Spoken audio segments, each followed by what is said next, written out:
আর মানুষের সেবা করতে হবে।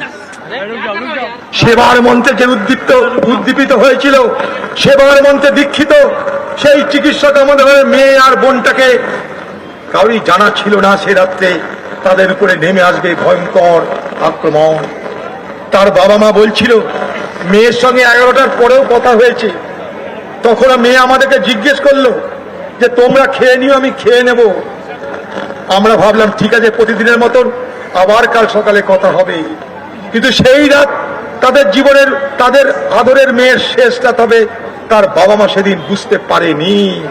এই বাংলায় ঘটে গেল এক ইতিহাসের এক কলঙ্কতম অধ্যায়ের, এই বাংলায় ঘটে গেল।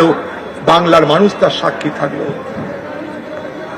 বাংলার মুখ্যমন্ত্রী তাদের বাড়িতে গিয়ে 10 লক্ষ টাকা দিয়ে বোঝাতে চেয়েছিলেন আমি আপনাদের পাশে আছি। কখনো কামদুনিতে গিয়ে 5 লাখ, কখনো মধ্যমগ্রামে গিয়ে 2 লাখ, কখনো জলপাইগুড়িতে গিয়ে 5 লাখ। মুখ্যমন্ত্রী মমতা ব্যানার্জি তার বিভিন্ন রকমের রেট ফিক্সড করে রেখেছেন। এই বাংলার মা বোনেদের ধর্ষণ এবং খুনের বিনিময়ে রেট আছে, যেখানে যেমন অবস্থা সেখানে তেমন রেট। এই মুখ্যমন্ত্রী কখনো বলেছেন কোন মহিলা ধর্ষিত হওয়ার পর যখন তাকে খুন করে দেওয়া হয়েছে তখন আন্দোলন থামাতে এই মমতা ব্যানার্জি বলেছেন প্রেম ছিল তো তাই হয়েছে? কখনো বলেছেন মেয়েটার চরিত্র খারাপ তো তাই হয়েছে?